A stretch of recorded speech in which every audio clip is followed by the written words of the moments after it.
Nama aku Zara Hapipah, aku di sini sebagai moderator dari kelompok 5 Cambridge, dan aku bakal kenalin dulu kelompok-kelompoknya, yaitu yang pertama di sini ada Muhammad Fajri Fatur Rahman. Perkenalkan, saya Muhammad Fajri Fatur Rahman dari kelompok 5, kelompok Cambridge. Ada Lailani Nuradri. Halo, perkenalkan nama aku Leilani Nuradi Rahma dari kelompok 5 Cambridge. Nadine Basmalah. Assalamualaikum warahmatullahi wabarakatuh. Nama saya Nadine Basmalah Aprilia, anggota Cambridge. Sylvia Nazwa. Halo, aku Sylvia. Aisyirista Andini. Perkenalkan, nama saya Aisyirista Andini dari Prodi Gizi. Zara Hapipah, saya sendiri, dan Rahma Nabila Zulfa. Halo, perkenalkan nama saya Rahma Nabila Zulfa sebagai salah satu anggota dari kelompok 5 Cambridge. Di sini kita bakal menjelaskan tentang studi kasus permasalahan dalam sebuah kelompok, yang dimana isinya itu ada penjelasan kolaborasi dan kerjasama, pengenalan isu, dan penyelesaian. Selanjutnya akan dilanjut oleh rekan saya.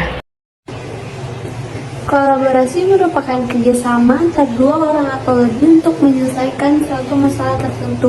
Adapun ciri kolaborasi yaitu yang pertama, intensif, menyelesaikan masalah antar sesama individu.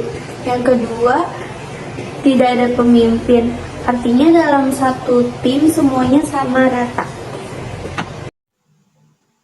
Jadi, kolaborasi juga terbagi menjadi dua. Yang pertama yaitu kolaborasi internal. Kolaborasi internal adalah kerjasama antara tim dari departemen yang sama. Yang kedua, kolaborasi eksternal yaitu kerjasama antara organisasi satu dengan organisasi lainnya. Selanjutnya, ada perbedaan kolaborasi dan kerjasama, yaitu kolaborasi itu cakupannya lebih luas karena kerjasama antar organisasi terbagi menjadi internal, yaitu kerjasama antar departemen yang masih dari satu organisasi yang sama, dan kerja dan kolaborasi eksternal. Yang kedua ada kerjasama. Kerjasama itu cakupannya terbatas karena kerjasama antara individu hanya bersifat internal. Nah, selanjutnya adalah hal-hal yang dibutuhkan untuk mencapai kerjasama dan kolaborasi. Nah, yang pertama adalah tim. Tim ini merupakan sekumpulan orang yang memiliki maksud dan tujuan sama, keterampilan yang saling melengkapi, dan siap berkomitmen. Selanjutnya ada teamwork.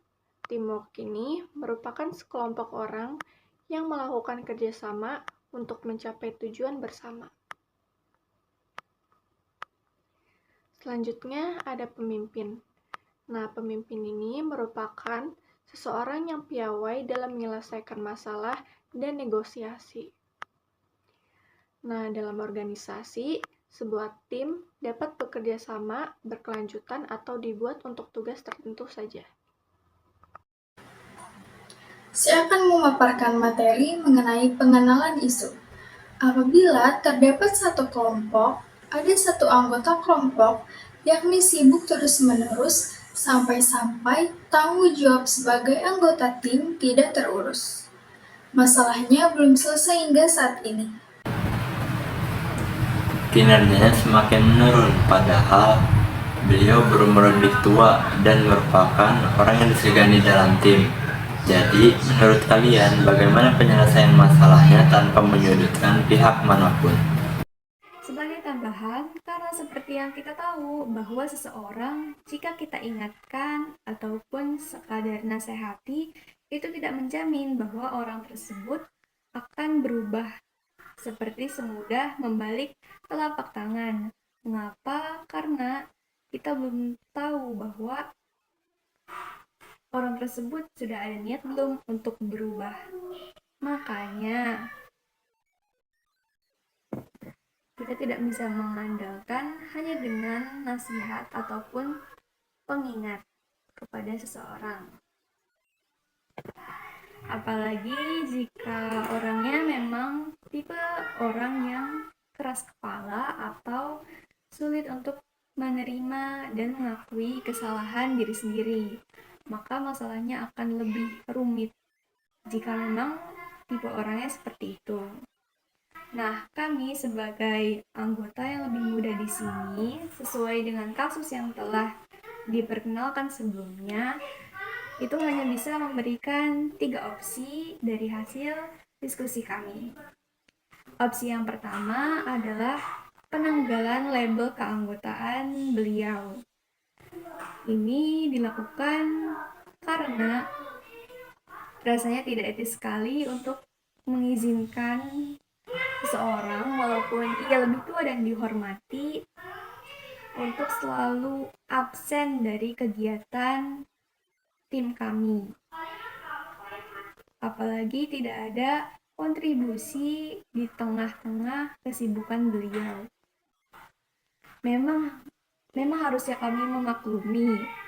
Namun, jika dimaklumi terus-menerus dalam jangka waktu yang cukup lama, itu kan sama saja seperti beliau hanya menumpang nama selama itu.